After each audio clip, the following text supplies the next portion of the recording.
5 अगस्त 2019 भारत में के जम्मू कश्मीर राज्य से धारा 370 समाप्त। अभिवादन स्वीकार कीजिए। मैं हूं आपका दोस्त बालकृष्ण बाविस्कर।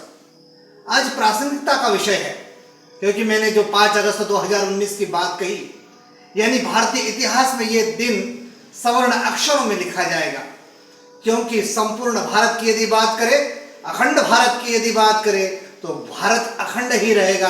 तो फिर उसमें धारा 370 क्या, 35A क्या, और संविधान निर्माताओं की जो सोच है, जो सकारात्मक सोच है, उसका क्या, इसी को ध्यान में रखते हुए वर्तमान सरकार ने 5 अगस्त 2019 को जम्मू कश्मीर राज्य से धारा 370 हटाने का काम किया। और निश्चित रूप से आज इसलिए प्रासंगिक है क्योंकि आज सुप्रीम कोर्ट के मुख्य न्यायाधीश JY चंद्रचूड़ जी ने एक फैसला सुनाते हुए कहा कि जिस प्रकार से भारत में धारा 370 हटाई गई और उसके विरोध में तमाम अलगाववादी संगठनों ने, या यूं कहें कि जिन्होंने इस फैसले से असहमति व्यक्त की, ऐसे 20 संगठनों ने सुप्रीम कोर्ट में याचिका दायर की थी और उस याचिका की सुनवाई की शुरुआत हो चुकी है और 5 सदस्यीय खंडपीठ ने इसकी सुनवाई करने की बात कही है। और सुप्रीम कोर्ट के मुख्य न्यायाधीश JY चंद्रचूड़ जी ने कहा कि इस जो धारा 370 की जो सुनवाई है वो प्रतिदिन होगी, सोमवार और शुक्रवार छोड़ के। यानी कि आज का दिन प्रासंगिक है क्योंकि आज ही के दिन चंद्रचूड़ सिंह जी जो सुप्रीम कोर्ट के मुख्य न्यायाधीश है, उन्होंने कहा। अब बात करते हैं इतिहास की। इतिहास के पन्नों को पलटकर हम देखते हैं और इतिहास के पन्नों के कुछ काली शाहियों को पलट के देखते हैं, क्योंकि भारत यदि अखंड भारत है तो अखंड भारत होना चाहिए। किंतु संविधान निर्माताओं ने हालांकि इस दिशा में सकारात्मक सोच के साथ, सकारात्मक दिशा के साथ, दार्शनिकता के साथ धारा 370 के संदर्भ में विवेचना की, चिंतन किया, मंथन किया, लेकिन तात्कालिक प्रधानमंत्री पंडित जवाहरलाल नेहरू और शेख अब्दुल्ला के कुछ छोटी सी मंशाओं के कारण जो धारा 370 है वो पिछले 3 दशक से भारत के लिए एक सिरदर्द बना हुआ है। इतिहास के पन्नों को हम पलट कर देखते हैं। जब ये देश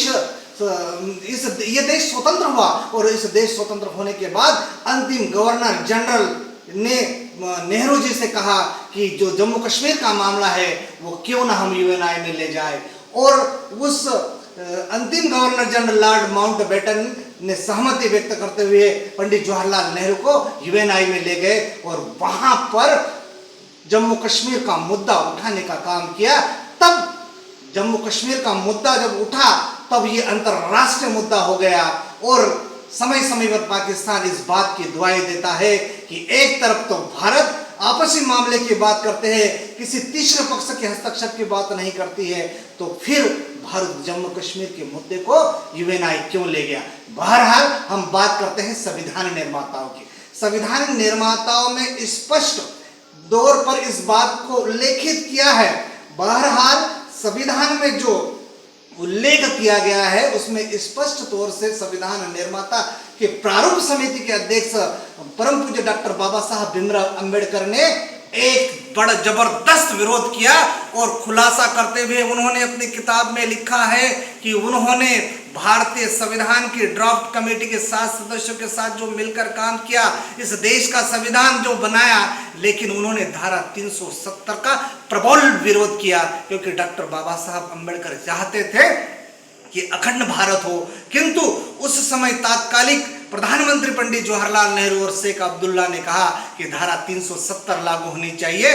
तब जब बाबा साहब भीमराव अंबेडकर ने यह विरोध किया, उन्होंने कहा कि रक्षा, विदेश और संचार के क्षेत्र में भारत जम्मू कश्मीर के लिए काम किया, लेकिन जो अनुच्छेद है, अनुच्छेद 352 है, अनुच्छेद 356 है, अनुच्छेद 360 है, ये तीनों अनुच्छेद इस बात को बताते हैं कि पहला अनुच्छेद कहता है, अनुच्छेद 352, जब भारत में कोई आपातकाल आता है, भारत में सशस्त्र विद्रोह होता है, तो अनुच्छेद जो 352 काम करना चाहिए वो जम्मू कश्मीर पर लागू नहीं होगा। ये अत्यंत दुखद बात है। दूसरा अनुच्छेद 356 जो आंतरिक सुरक्षा का विषय है, ये भी जम्मू कश्मीर पर लागू नहीं होता। और तीसरा अनुच्छेद 360 जिसमें आप वित्तीय आपातकाल की घोषणा की गई है, ऐसे मामलों में भी जम्मू कश्मीर को कहीं ना कहीं पूर्णतः स्वायत्तता देने की बात कही, जम्मू कश्मीर का अपना ध्वज होगा, जम्मू कश्मीर का अपना एक विधान होगा, तब इस बात को बाबा साहब ने खारिज किया और कहा कि जम्मू कश्मीर के संदर्भ में जो धारा 370 है वो उसका ड्राफ्ट तैयार नहीं करेंगे।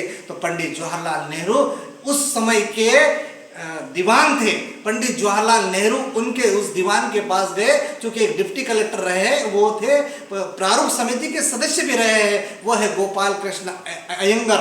उन्होंने इस ड्राफ्ट को तैयार करने का काम किया, लेकिन देश में 2 विधान, 2 संविधान, 2 ध्वज यदि होंगे तो देश नहीं होगा, अखंड भारत नहीं होगा।